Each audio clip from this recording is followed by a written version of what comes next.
ये दुर्गंध कैसी वासुदेव? ये दुर्गंध उन वीरों के शवों की है जिन्होंने इस महायुद्ध में अपना बलिदान दिया है माता, परंतु जिन्हें अंतिम संस्कार का अवसर भी ना मिला। ये दुर्गंध यहाँ हुए भीषण संहार के एक एक क्षण का अनुभव करा रही है मुझे। तुमने छल से मेरे एक एक पुत्र का वध कराया है वासुदेव। अपने दिए गए श्राप पे मुझे कतई भी पश्चाताप नहीं है। इस युद्ध से किसी को कुछ प्राप्त नहीं हुआ। ये युद्ध सबके लिए दुर्भाग्य ही साबित हुआ है और तुम्हारे लिए भी ये दुर्भाग्य ही साबित होगा। और आज मेरे श्राप के रूप में तुम भी उस युद्ध से दुर्भाग्य ही लेकर जाओगे।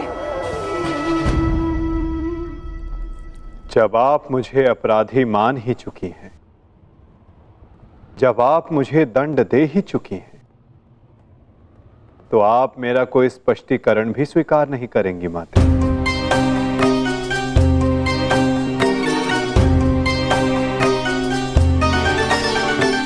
परंतु सत्य का भान आपके लिए आवश्यक है माता। जिनकी दृष्टि से इस महायुद्ध का कोई भी क्षण, कोई भी छल अनदेखा नहीं गया है माते। अब वीर बारबरी आपको सत्य का भान करवाएंगे।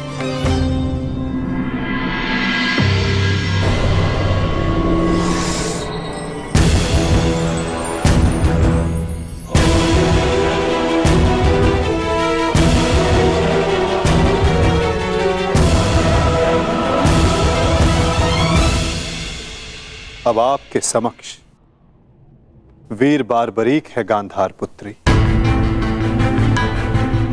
जो आपके पौत्र भी हैं, जो इस युद्ध के एकमात्र दर्शक हैं।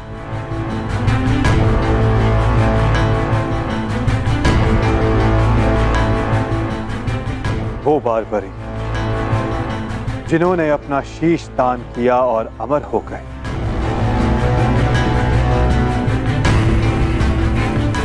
अब वही आपको सत्य का ज्ञान करवाएंगे। वीर बारबरीक की दृष्टि से इस महाभारत का कोई भी बल और छल अनदेखा नहीं रहा है माता।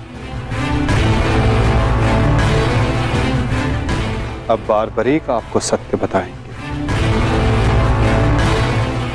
पुत्र बारबरीक, तुम स्वयं बताओ, क्या वासुदेव ने छल से मेरे पुत्रों का वध नहीं करवाया है? यदि तुमने इस युद्ध का एक एक क्षण निष्पक्ष होकर देखा है, तो बताओ, कौरव वंश के वट वृक्ष महामहिम भीष्म, जिन्हें इच्छा मृत्यु का वरदान था, क्या वासुदेव ने उन्हें अपने छल से धराशाही नहीं करवाया है? क्या वासुदेव ने द्रोण पुत्र अश्वत्थामा की मृत्यु का छल रचकर आचार्य द्रोण का वध नहीं करवाया है? क्या मेरे पुत्र दुर्योधन की रक्षा कर रहे उसके मित्र कर्ण को छल से नहीं मरवाया है वासुदेव ने? पुत्र दुर्योधन पर युद्ध के नियमों के विरुद्ध जाकर प्रहार किया गया, क्या वो वासुदेव का छल नहीं था? मेरे समस्त 100 पुत्रों के वध का कारण केवल वासुदेव है। क्या ये भी सत्य नहीं है बारबरीक?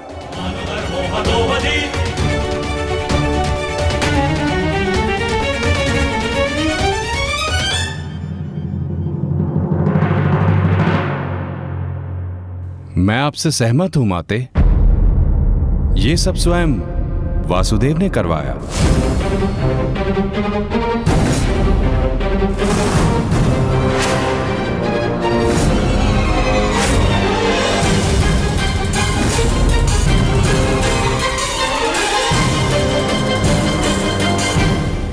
परंतु माते, आप किन 100 पुत्रों की बात कर रही हैं? कौन भीष्म, कौन कर्ण, कौन द्रोण और कौन अभिमन्यु? सत्य तो यह है माते कि कुरुक्षेत्र में कोई था तो केवल एक पुरुष, वासुदेव कृष्ण। न कोई भीष्म, न कोई द्रोण और न ही अंगराज कर्ण। जिस पर प्रहार हुए वो वासुदेव ही थे, और जिसने प्रहार किए वो भी वासुदेव ही थे। उनके अतिरिक्त कुरुक्षेत्र में कोई और उपस्थित नहीं था माते। ये तुम क्या कह रहे हो बर्बरिक? इसका क्या अर्थ है? इसका अर्थ शब्दों से नहीं, दृश्यों से समझ आएगा राजमाता।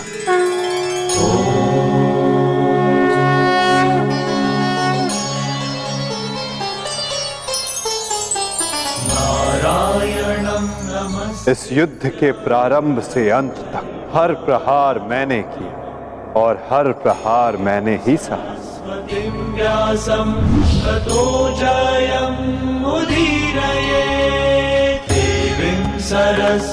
धर्म स्थापना के लिए धनुष, गदा, खड़ग ये सब मैंने ही उठाए और इन सारे अस्त्रों का हर एक प्रहार मैंने ही सहा।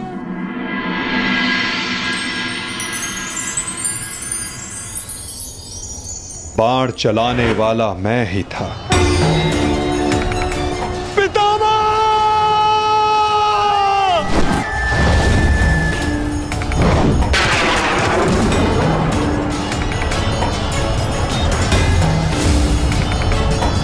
और उस बाण को अपने शरीर पर लेने वाला भी मैं ही था।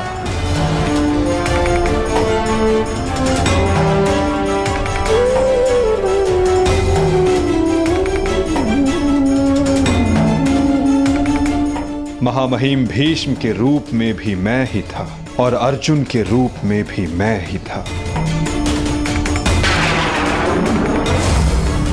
और सरशैया पर लेटने वाला भी मैं ही था। अभिमन्यु बनकर चक्रव्यूह मैंने ही तोड़ा।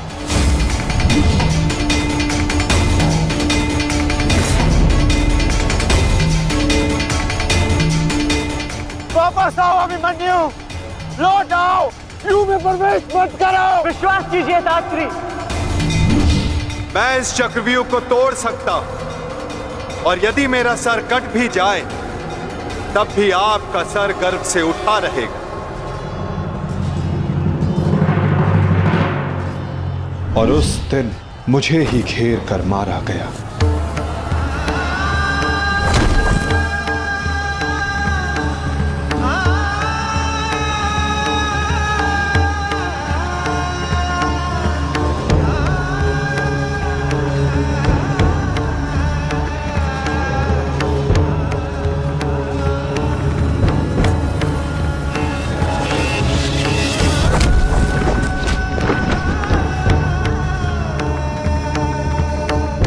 वो मैं ही था जिसने द्रोणाचार्य से कहा कि अश्वत्थामा मारा गया। आपने बिल्कुल सही सुना आचार्य द्रोण। अश्वत्थामा मारा गया। द्रोणाचार्य के रूप में अस्त्र त्यागने वाला भी मैं ही था।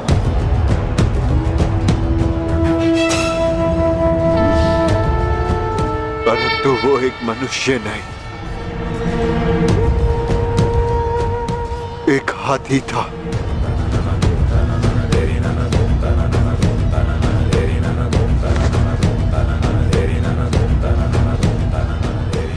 अश्वत्थामा! और धृष्टद्युम्न बनकर मैंने ही स्वयं पर प्रहार किया।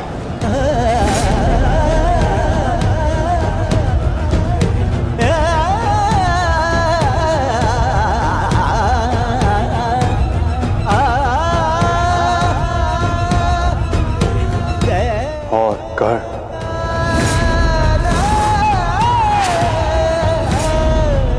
कर्ण के रूप में मैंने ही अपना कवच अपने शरीर से अलग किया।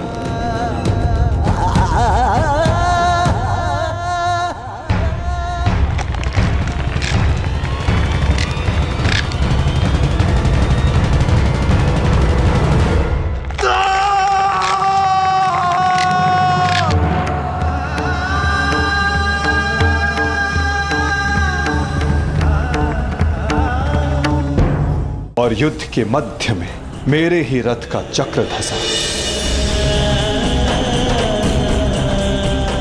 और मेरे ही आदेश पर मैंने ही स्वयं पर अंजलि का अस्त्र चलाया। अंगराज को मुक्त करो पार्थ,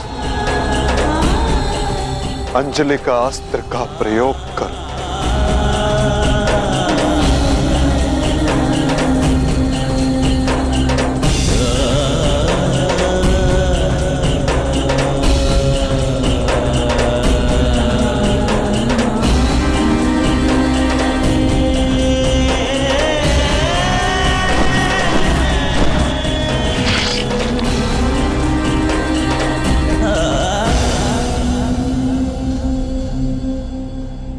दुर्योधन के रूप में मेरी ही जंघा पर प्रहार करके मेरा ही अंत किया गया।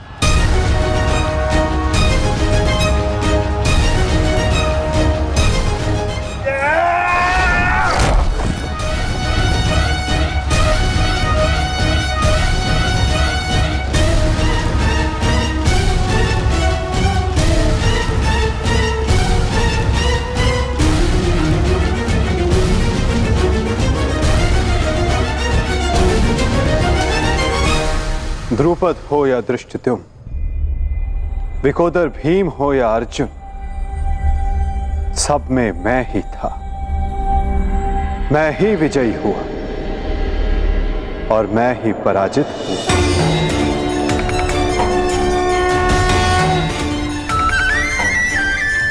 सबसे अधिक प्रहार मैंने की, सबसे अधिक घाव मैंने ही खाया।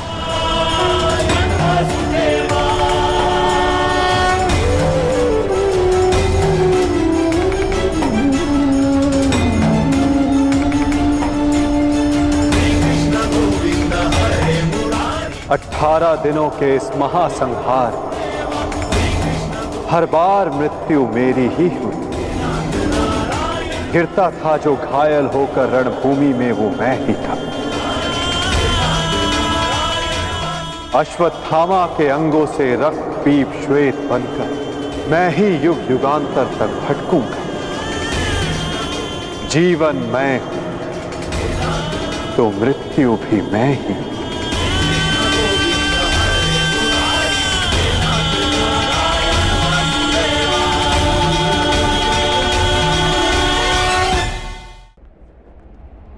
श्राप तुम्हारा स्वीकार है माते।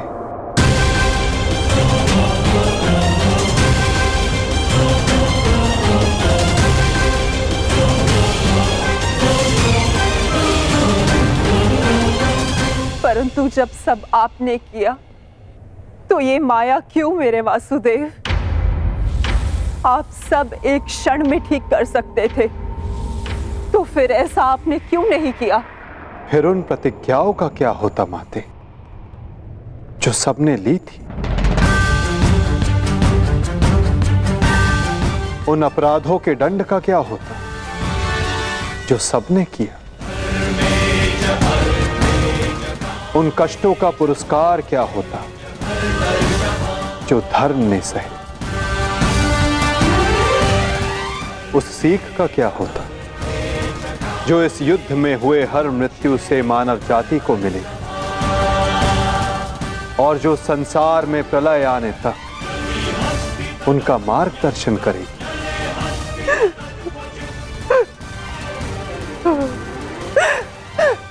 मुझे क्षमा कर दीजिए वासुदेव। मेरा श्राप वापस नहीं लिया जा सकता, परंतु क्षमा अवश्य मांगी जा सकती है वासुदेव। अपने पुत्र मोह में खोकर मैं उचित और अनुचित का भेद भूल गई थी। मुझे क्षमा कर दीजिए केशव कि उस हो रहे अधर्म के विरुद्ध ये गांधारी अपने स्वर ना उठा पाए। क्षमा कर दीजिए।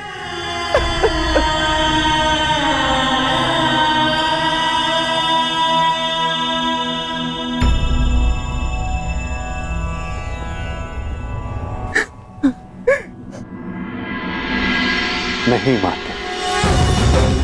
किसी का अंत किसी के श्राप से नहीं होता। यदि किसी का अंत होता है तो स्वयं के पापों से। यदि यदुवंश का अंत होगा तो आपके श्राप से नहीं माते, अपितु स्वयं के पाप कर्मों से।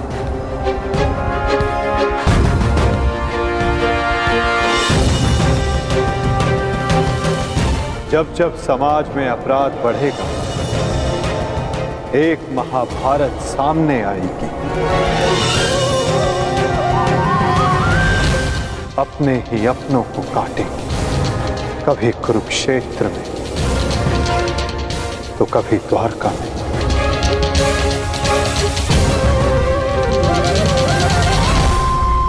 माते, यदि आप कुछ करना चाहती हैं तो अपने मन के इस प्रतिशोध की अग्नि को शांत कीजिए और पांडवों को आशीष दीजिए। युधिष्ठिर का राज्य अभिषेक करवाइए और धर्म स्थापना में आपका ये योगदान और आपका आशीष आवश्यक है माते।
सम्राट युधिष्ठिर की, सम्राट युधिष्ठिर की, सम्राट युधिष्ठिर की, सम्राट युधिष्ठिर की।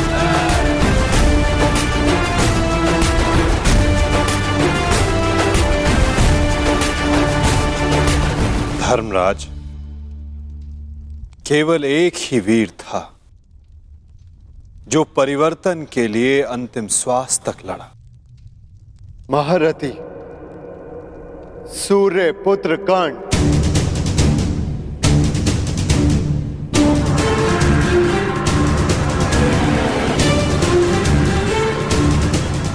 सदैव अपने ज्येष्ठ परिवर्तन के स्वप्न का आदर और सम्मान करना धर्मराज।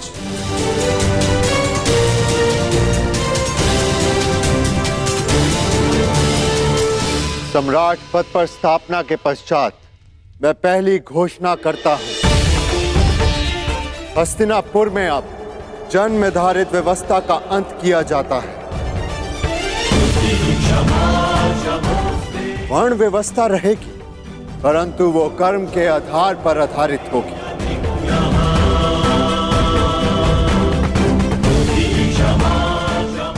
सूत हो या शूद्र हो, सबको शिक्षा का समान अधिकार दिया जाएगा और योग्यता के आधार पर काम, सम्मान और समानता का अधिकार सबको दिया जाएगा।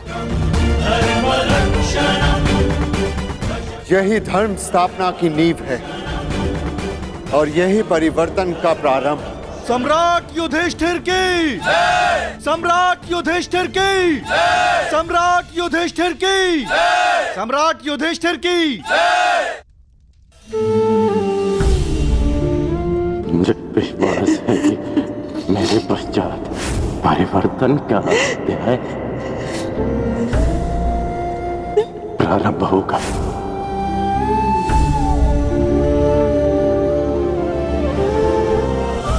देख रहे हो राधे, तुम्हारे मन चाहे परिवर्तन का प्रारंभ हो चुका है।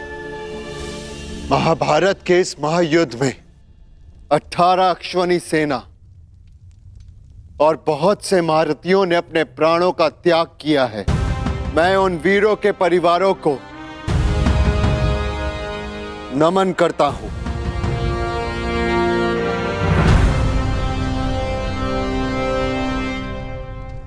मैं सम्राट युधिष्ठिर ये आदेश देता हूं, युद्ध में सम्मिलित प्रत्येक सैनिक के परिवार को आर्थिक सहायता दी जाएगी।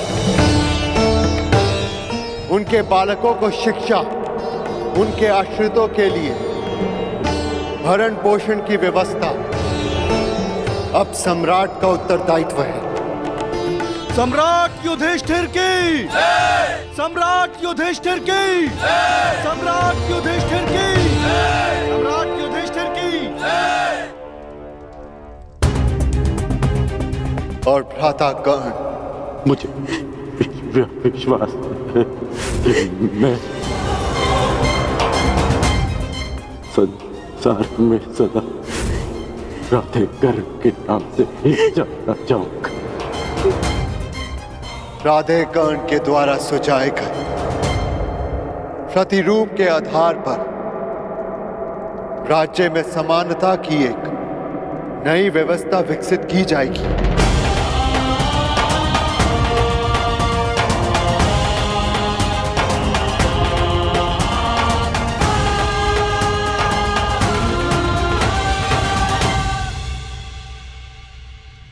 युधिष्ठिर और अन्य पांडवों ने अपने ज्येष्ठ कर्ण के दिखाए परिवर्तन के मार्ग पर चलते हुए एक धर्म राज्य का निर्माण किया।